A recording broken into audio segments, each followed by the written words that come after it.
Welcome students. हमने कल देखा था वास्तविक संख्याओं में दो विधियां पढ़ी थी। यहाँ पे एक उसकी प्रमेय थी और एक उसकी विधि थी, एल्गोरिथम। तो एक तो थी यूक्लिड विभाजन प्रमेय और एक थी यूक्लिड विभाजन विधि। यूक्लिड विभाजन प्रमेय जो थी उसको एक बार देखते हैं, उसका रूप क्या पढ़ा था हमने। यूक्लिड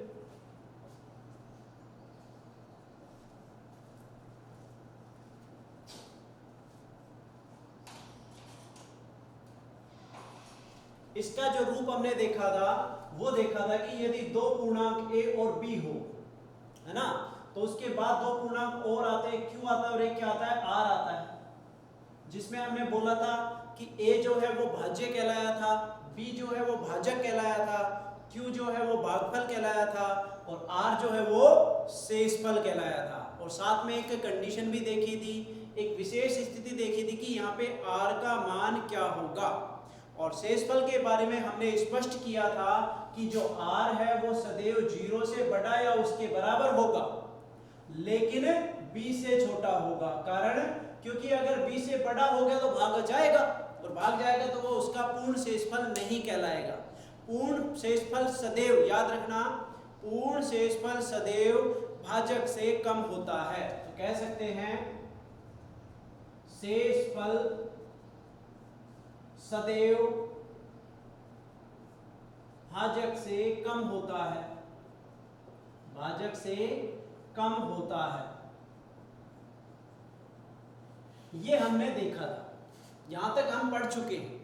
अब इसकी बात करते हैं कि इस विधि में, जैसा कि कल एक डाउट भी आया था कि सर इसके दो एग्जांपल और बताइए कि इस विधि को कैसे क्लियर किया जाए। देखिए ध्यान दीजिए, सबसे पहले वैल्यू किसकी ली जाएगी, भाज्य की। और भाज्य की कोई भी वैल्यू ले लो। यहाँ पे सपोज करो, जैसे मैं यहाँ पे वैल्यू ले रहा हूँ 75। ये कैसी वैल्यू ले ली मैंने, a की वैल्यू ले ली। अब एक b की वैल्यू चाहिए। अब b की वैल्यू चूंकि b भाजक है और भाजक हमेशा इससे कम लेना है। अगर इससे ज्यादा ले लिए तो इसमें भाग तो जाएगा नहीं, और भाग नहीं जाएगा इसका मतलब ये खुद ही शेषफल बन जाएगा, है ना। क्या बन जाएगा, शेषफल। अगर नीचे वाली राशि का, यानी कि एक बार इसको समझो पहले, इसके समझने से पहले एक नोट समझना जरूरी है। अगर मैं यहाँ पे a बटा b निकालना चाहूं और सपोज करो इसकी कोई वैल्यू r आ रही, तो ये किस प्रकार परिभाषित होगा। जैसे सपोज करो इसकी वैल्यू k है, तो इसकी कुछ स्थितियां बनाते हैं। यदि ध्यान दीजिए, यदि a b जो है, जो भाजक है, वो इक्वल है किसके, a के, तो इस स्थिति में जानते हैं कि k का मान कितना आएगा, 1 आएगा। कितना आएगा, 1 आएगा। यदि दूसरी स्थिति क्या बना दी यहाँ पे, यदि b जो है वो छोटा है किससे, a से, यानी कि कह सकते हैं कि a बड़ा है किससे, b से, तो इस स्थिति में क्या करेंगे, भाग जाएगा। क्योंकि ऊपर बड़ी राशि, नीचे कैसी राशि है, छोटी राशि, तो बड़ी राशि में छोटी राशि का भाग जाता है, तो यहाँ पे जो k आएगा वो क्या आएगा, तो उसका मान क्या होगा, कितनी बार भाग गया, तो वो राशि आ जाएगी, यानी कि भागफल जाएगा। भागफल देकर, यानी कि भाग देकर भागफल प्राप्त होगा। और यदि भाग नहीं जाता है, ध्यान देना, अगर भाग नहीं जाता है इसका मतलब है b बड़ा है किससे, a से, इसका मतलब a छोटा है किससे, b से, ये भी कह सकते हैं। तो भाग नहीं जाएगा, नहीं जाएगा। और भाग नहीं जाएगा इसका मतलब क्या है, वही संख्या वापस प्राप्त हो जाएगी। ये तीन सिचुएशन बनेगी यहाँ पे। अब यहाँ पे एक इंपॉर्टेंट पार्ट पढ़ रहे हैं कि सबसे पहले चैप्टर का नाम तो वास्तविक संख्या है, लेकिन हम यहाँ पे पढ़ रहे हैं धनात्मक पूर्णांक, क्योंकि जो भी कंडीशन ले रहे हैं, a और b की मान ले रहे हैं, वो कैसे ले रहे हैं, धनात्मक पूर्णांक, और जिसके माध्यम से जो प्राप्त हो रहे हैं q और r, वो भी कैसे आ रहे हैं, पूर्णांक राशियां ही आ रही है। तो बेसिकली ये नियम हम किसके लिए परिभाषित कर रहे हैं, पूर्णांक। और ये हम अच्छे से जानते हैं कि पूर्णांक राशियां भी वास्तविक संख्या ही होती है। हम देख चुके हैं इससे पहले, जब पूर्णांक संख्याएं पढ़ी थी तो पूर्णांक संख्याओं के बारे में बात की थी। पूर्णांक का मतलब है जो कहां से शुरू हो, माइनस अनंत से, माइनस अनंत से शुरू होकर dot dot dot dot dot -3, -2, -1, 0 1 2 3 and so on, कहां तक? प्लस इनफाइनाइट तक। जबकि आर के बारे में क्या देखा था? वही सेम कंडीशन है कि शुरू तो कहां से हुआ? माइनस अनंत से, गया कहां तक? प्लस अनंत तक। लेकिन इसके बीच में जो सारी वैल्यूज आती हैं वो सभी कैसी संख्याएं कहलाती है? वास्तविक संख्याएं कहलाती है। ठीक है, चलो तो इसकी बात कर लेते हैं। ये 3 सिचुएशन है, इसको नोट कीजिए। के का मान यहाँ पे कितना है? 1 आया। यदि ये छोटा है तो भाग देकर भागफल प्राप्त होगा। अब कितना आएगा वो डिपेंड करता है। यदि a का मान b से छोटा है तो भाग नहीं जाएगा, और नहीं जाएगा तो जो k का मान है उस कंडीशन में पूर्णांक राशि के लिए हम 0 लेंगे। कितना लेंगे? 0। तो शेषफल कितना आ जाएगा? a। स्वयं a ही क्या होगा? उसका शेषफल होगा। क्लियर हुआ? चलो आगे देखते हैं। या लिखना चाहो तो लिख सकते हो। इस स्थिति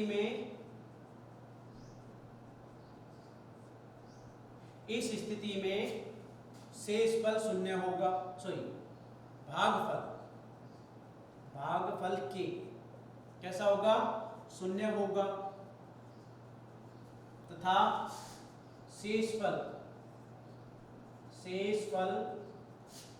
स्वयं a होगा। ये याद रखने की आवश्यकता है। चलिए अब इसमें ये सब देखने के बाद एक नोट और लिखना है हमें। वो क्या होगा? R के बारे में और Q के बारे में क्या कह सकते हैं? लगाओ दिमाग। क्या ये मैं जो बोल रहा हूं क्या ये कहना न्यायोचित है? Q तथा R, Q अथवा R के मान शून्य भी हो सकते हैं। सोचिए इसके बारे में क्या होगा, कैसे होगा?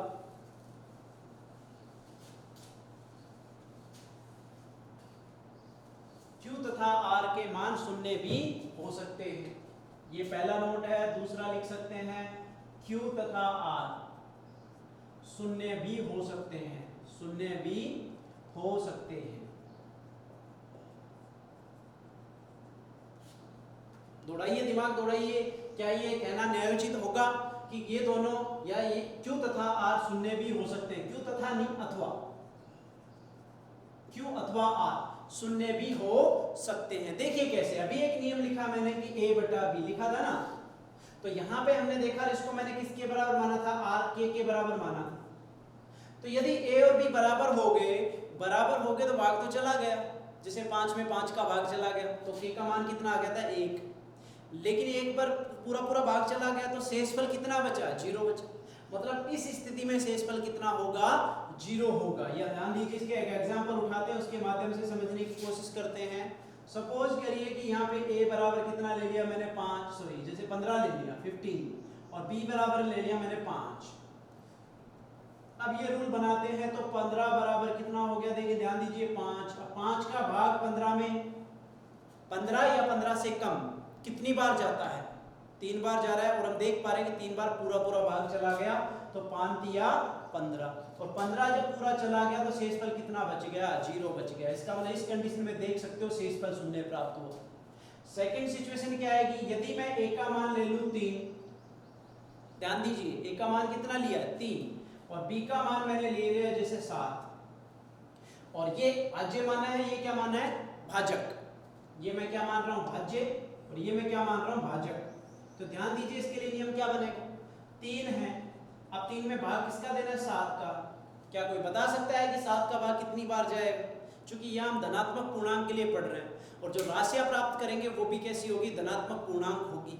और धनात्मक पूर्णांक होगी तो धनात्मक पूर्णांक ऐसा कोई भी नहीं है कि 7 का भाग 3 में चला जाए। तो इसका मतलब कितना होगा? 0 होगा। 0 ले सकते हैं, ठीक है। और धनात्मक पूर्णांक का न्यूनतम पूर्णांक कौन सा मान सकते हैं? 0 मान सकते हैं। 0 हालांकि धनात्मक में शामिल नहीं होता है, लेकिन जब बात एक साथ लिखने की आती है तो हम ऐसा कह सकते हैं। तो भाग नहीं गया, शेषफल कितना बच गया? 3 बच गया। अब यहाँ पे देखिए, यहाँ पे किसकी वैल्यू प्राप्त हुई? ये क्या है? भागफल। जानते हैं ना, ये क्या बनता है? भाज्य। ये क्या बनता है? भाजक। ये क्या बनता है? भागफल। ये क्या बनता है? शेषफल। तो बेसिकली यहाँ पे जब भाग दिया है तो किसका भाग दिया था? 7 का दिया था, ये तो भाजक था। और ये 0 जो प्राप्त हुआ है, क्या प्राप्त हुआ है? भागफल। क्या प्राप्त हुआ है? भागफल। तो इस बार किसका मान आ गया? भागफल का मान कितना आ गया? 0। तो ध्यान रखिए इन सबको कैसे क्या सोल्व अपने को करना है। चलिए ये हो गया। अब इसके कुछ क्वेश्चन देख लेते हैं, कैसे क्या शो करेंगे। यूक्लिड डिवीजन थ्योरम का उपयोग कैसे करें क्वेश्चन को करने में। एक क्वेश्चन है, नोट कीजिए। क्वेश्चन देखते हैं। क्वेश्चन नंबर 1, क्या क्वेश्चन है? प्रदर्शित कीजिए कि प्रदर्शित कीजिए कि प्रदर्शित कीजिए कि प्रदर्शित कीजिए कि कोई भी धनात्मक पूर्णांक, कोई भी धनात्मक पूर्णांक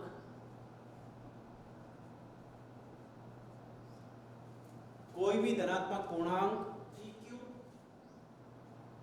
या 3q प्लस 1 या 3q प्लस 2 के रूप में लिखा जा सकता है, के रूप में लिखा जा सकता है।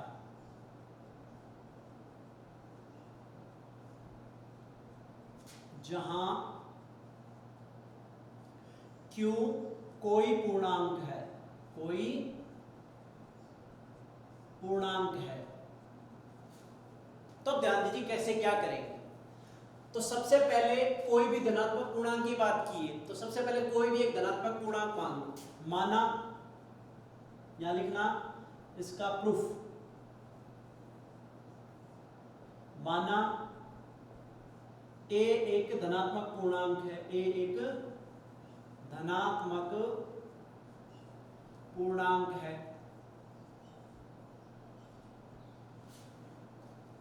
यहां पे a एक धनात्मक पूर्णांक लिया है। अब इस a को 3q या 3q प्लस 1 या 3q प्लस 2 के रूप में लिखना है। कैसे लिखना है ध्यान दीजिए, यहां पे ध्यान दीजिए 3 पार्ट कॉमन आ रहा दिख रहा है सब में, तो इसका मतलब 3 का भाग देना है।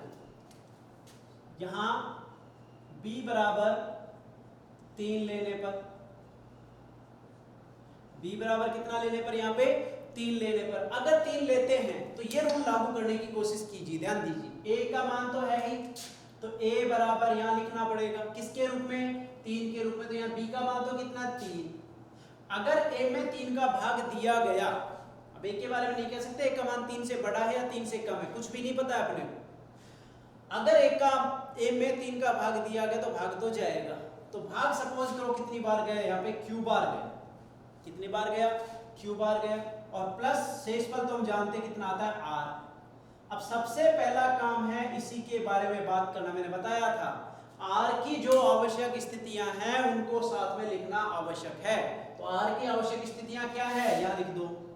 जानते हैं कि r का जो मान है वो 0 से बड़ा या उसके बराबर, लेकिन किससे, भाजक से, भाजक से सदैव कम होता है। और भाजक क्या लिया है, यहाँ पे 3 लिया है, तो 3 से सदैव कम होगा। तो बताइए r के बारे में क्या कह सकते हो, r है, q है, a है, b है, सब पूर्णांक।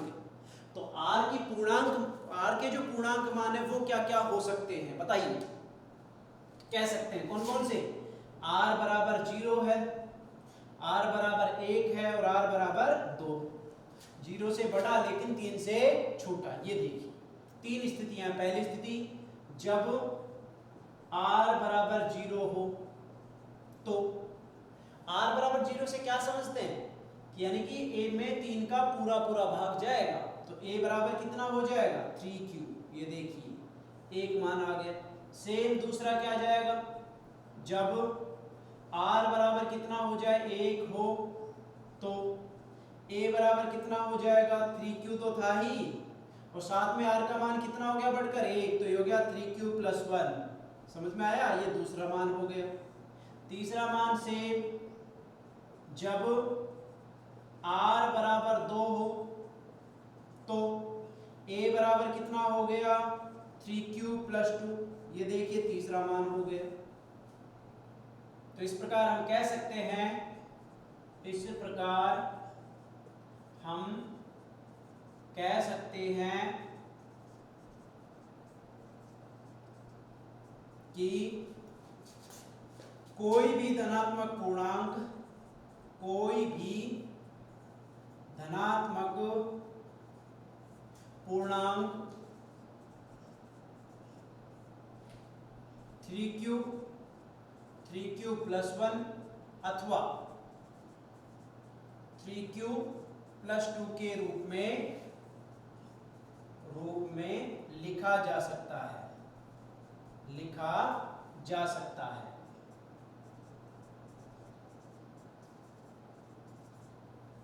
नोट कीजिए, यहां पे रेगुलर क्लास में जो पढ़ाया जा रहा है उसको उसके प्रॉपर नोट्स तैयार करने हैं, क्योंकि नोट्स अपने पास होंगे तो उस आधार पे हम देख सकते हैं कि पहले के चैप्टर में यदि कुछ बात ऐसा है कि जो क्लियर नहीं हो पाया है तो पुराना हम देख के याद कर सकते हैं। अगर फिर भी कोई डाउट है तो कमेंट बॉक्स के माध्यम से अपने पास सुविधा है जिसमें हम हमेशा तैयार हैं उसका जवाब देने के लिए। ठीक है, तो थोड़ा ध्यान से इनको नोट्स भी बनाते रहिए, साथ में इनको समझते भी रहना।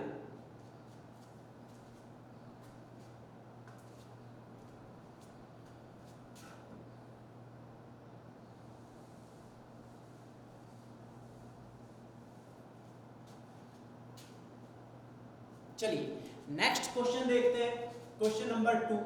क्या है क्वेश्चन? प्रदर्शित करना है, प्रदर्शित कीजिए कि प्रत्येक धनात्मक समपूर्णांक, प्रदर्शित कीजिए कि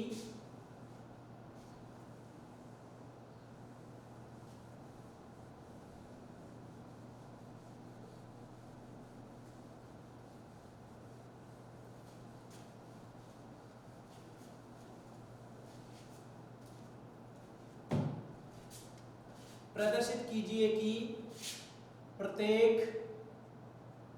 धनात्मक समपूर्णांक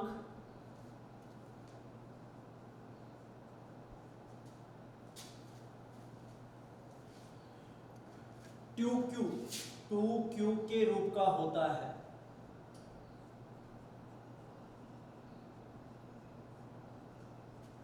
जबकि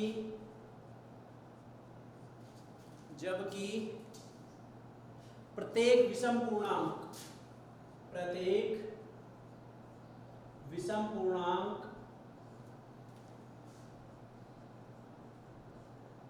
2q + 1 के रूप का होता है, रूप का होता है। ध्यान दीजिए, इस बार जो कंडीशन है वो किसकी बात की है? प्रत्येक धनात्मक समपूर्णांक की और प्रत्येक धनात्मक विषम पूर्णांक की, है ना। तो सबसे पहले बात करते हैं कि सम और विषम। हम जानते हैं कि पूर्णांक राशि सदैव या तो सम होगी या फिर विषम होगी, तो इसका मतलब प्रत्येक पूर्णांक की जब बात की है तो समपूर्णांक तो तुम जानते हो सम संख्याएं कौन सी होती है? सम संख्याएं वो संख्याएं होंगी जिनमें 2 का पूरा पूरा भाग चला जाता है ना। तो डिवाइड किससे करना पड़ेगा? भाग किससे देना पड़ेगा? 2 से भाग देना पड़ेगा। इसका वाला रूल कौन सा लगाना वहां पे? यूक्लिड विभाजन प्रमेय। माना इसकी प्रूफ क्या होगा इसका? माना a कोई धनात्मक पूर्णांक है, a कोई धनात्मक पूर्णांक है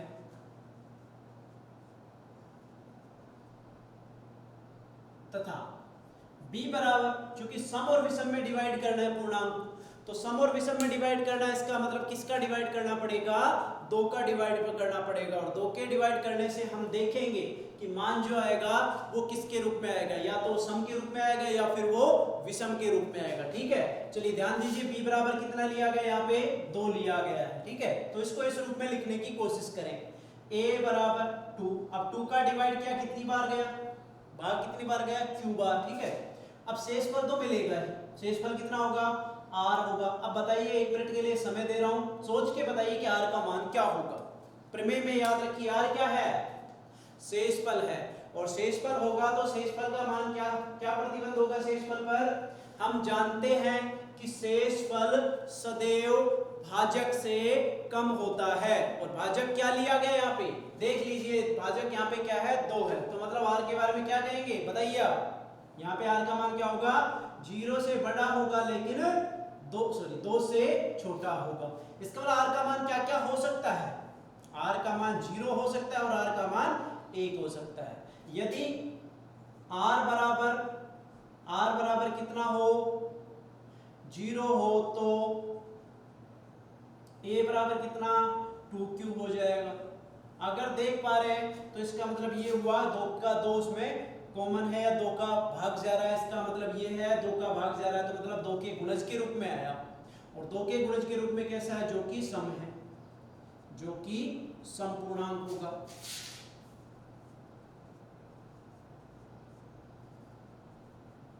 ठीक है। नेक्स्ट, यदि r बराबर कितना है, 1 है, तो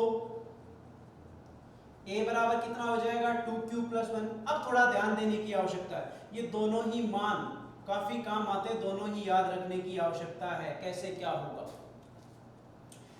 अगर किसी पूर्णांक को 2 के गुणज के रूप में लिखा गया हो, याद रखना क्या बोल रहा हूं, अगर किसी पूर्णांक को 2 के गुणज के रूप में लिखा गया हो, अगर 2 के गुणज के रूप में लिखा जाए तो वो सदैव कैसा होता है, सम होता है। कारण, क्योंकि उसमें सदैव 2 का पूरा पूरा भाग चला जाता है। ये देखिए 2 का भाग दोगे तो 2 का चला जाएगा, तो कितनी बार जाएगा, q बार, याद रखना। ठीक है। सेम, अगर 2q समपूर्णांक है, कोई भी समपूर्णांक बोलो, जैसे कि 2, 4, 6, 8, 10, 12, 14, समझ गए। यदि उसमें कितना और जोड़ दिया जाए, 1 जोड़ दिया जाए, अब जैसे 2 में 1 जोड़ोगे कितना आएगा, 3 आएगा, 4 में 1 जोड़ोगे, 6 में 1 जोड़ोगे तो 7 आएगा। इसका मतलब जो राशि आ रही है वो कैसी आ रही है, विषम। तो इसके बारे में क्या कह सकते हैं, ये सदैव जो कैसा है, जो कि सदैव जो कि विषम पूर्णांक होगा।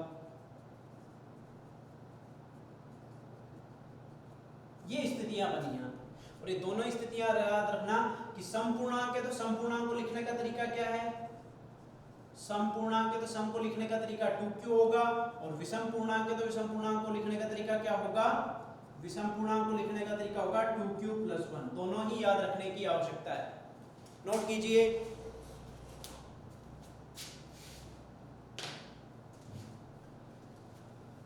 चलिए नेक्स्ट क्वेश्चन देखते हैं कैसे क्या होगा।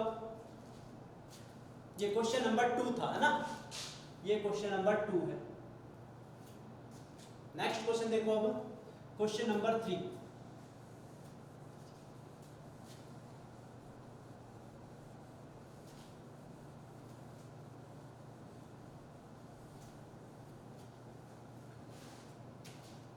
क्वेश्चन नंबर 3 क्या होगा, किसी धनात्मक पूर्णांक का वर्ग, किसी धनात्मक पूर्णांक का वर्ग, पूर्णांक का वर्ग किसके रूप में, 3m या 3m + 1, 3m या 3m + 1 के रूप में होता है, के रूप में होता है, जहां m कोई पूर्णांक है, जहां m कोई पूर्णांक है। चलिए इसको ध्यान देने की कोशिश करते हैं। यहां बात की किसी भी धनात्मक पूर्णांक की, कोई भी धनात्मक पूर्णांक है और उसका क्या करना है, वर्ग। जो क्वेश्चन नंबर 1 अभी हमने देखा है, वापस देखिए उसको, क्या तुमने देखा, अपने रिवाइज करके देखिए 1 मिनट के लिए, या फिर नोट जो किया उसको पढ़िए एक बार। क्या लिखा था क्वेश्चन नंबर 1, उसमें लिखा था किसी भी धनात्मक पूर्णांक को किसके रूप में लिखा जा सकता है, लिखना ये, चूंकि हम जानते हैं कि किसी धनात्मक पूर्णांक को, किसी धनात्मक पूर्णांक को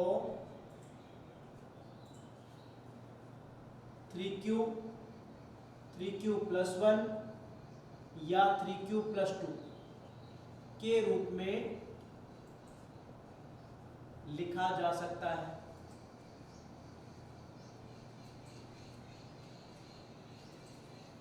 माना, फर्स्ट स्थिति में क्या लेंगे, फर्स्ट स्थिति में माना a बराबर 3q है, तो इसका वर्ग क्या होगा, a² होगा। उसको क्या लिखेंगे, 3q का होल स्क्वायर लिखेंगे। 3q का होल स्क्वायर लिखा तो उसको क्या लिख सकते हैं, 3 का स्क्वायर 9, और ये हो गया q²। तो मैं ऐसे भी लिख सकता हूँ 3 × 3q², ठीक है। और 3q² को मैंने ले लिया 3 × m, जहां m बराबर किसके है, m बराबर है 3q²। क्लियर हुआ, ये तो हो गया पहला केस। दूसरा केस लिया तो उसमें क्या लिया, माना a बराबर कितना ले लिया 3q प्लस 1। यदि इसका स्क्वायर किया जाए तो क्या आएगा, a स्क्वायर बराबर 3q प्लस 1 का होल स्क्वायर। या जब इसका स्क्वायर खोलते तो ध्यान दीजिए क्या आएगा, स्क्वायर खोलो, जानते हैं ना a प्लस बी का होल स्क्वायर क्या होता है, यहां ध्यान दीजिए a प्लस बी का होल स्क्वायर बराबर किसके होता है बताइए, ये होता है a square plus 2ab plus b square.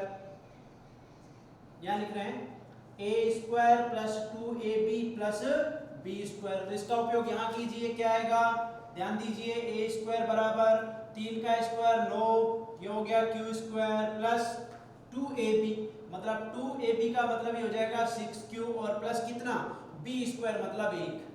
अगर इन दोनों का उपयोग करें, इन दोनों से कॉमन क्या आ सकता है 3, तो 3 आ गया कॉमन और q हो गया इनटू कितना बचा 3q और साथ में कितना प्लस 2 और प्लस 1। इस पूरे को यहाँ पे इस पूरे को m मान लीजिए तो ये कितना हो गया 3m प्लस 1, मतलब a स्क्वायर जो किसके रूप में आ गया 3m प्लस 1 के रूप में भी आ गया। दूसरा केस हो गया। थर्ड केस क्या होगा यहाँ पे, यदि तीसरा केस लिया जाए तो क्या आएगा, यहाँ लिख सकते हैं जहां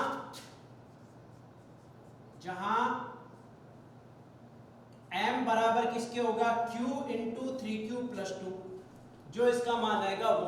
फिर थर्ड केस में क्या आएगा, माना a बराबर किसके इस बार 3q प्लस 2 है, वही से पढ़ क्या रहे इसका वर्ग है, तो वर्ग कीजिए, इसका क्या आएगा ध्यान दीजिए a स्क्वायर बराबर कितना 3q प्लस 2 का होल स्क्वायर। जब इसका स्क्वायर खोलेंगे तो इसमें भी कौन सा फॉर्मूला लागू होगा, a प्लस बी का होल स्क्वायर जो यहाँ पे लिखा हुआ है। तो जब ये फॉर्मूला लगाएंगे तो वही से 3 का square 9 q square plus second part क्या आएगा इसमें 2ab, तो 2ab करेंगे तो 2 दूनी 4 दिया 12q और साथ में 2 का स्क्वायर कितना हो जाएगा 4। अब इस पे भी ध्यान दीजिए, इसको थोड़ा एडजस्ट करने की आवश्यकता है। यहाँ तो लिखा है 9q स्क्वायर प्लस यहाँ पे लिखा है 12q प्लस 4 को मैं लिख सकता हूँ 3 प्लस 1। तो यहाँ पे इन सबसे कॉमन कितना आ रहा है 3, तो मैं लिख सकता हूँ 3 इंटू जब 3 कॉमन लिया तो यहाँ पे कितना बचा 3q स्क्वायर प्लस यहाँ पे 4q और साथ में कितना, जब 3 में से 3 कॉमन चला जाए कितना बचता है 1 और साथ में 1 तो अलग से लिखा ही। ये ध्यान दीजिए, ये वापस कोई राशि है ये जो किसके गुणज के रूप में है 3 के गुणज के रूप में, तो मतलब इसको क्या मान लिया जाए यहाँ पे m, तो क्या बन गया यहाँ पे, इसको भी मैं क्या लिख सकता हूँ 3m प्लस 1। इसका मतलब जहां लिख सकते हैं कि जहां m बराबर किसके है 3q square plus 4q plus 1। तो इन तीनों ही स्टेप से हमने क्या देखा है कि जो धनात्मक पूर्णांक है उनका जो वर्ग है या तो किस रूप में आया 3m या किस रूप में आया 3m प्लस 1, देख सकते हो के रूप में होगा। ये इसका पार्ट है, नोट कीजिए। बाकी हम कल डिस्कस करते हैं, जो भी डाउट हो कल कमेंट बॉक्स में कमेंट करके पूछ सकते हैं, उसका डाउट क्लियर किया जाएगा। धन्यवाद।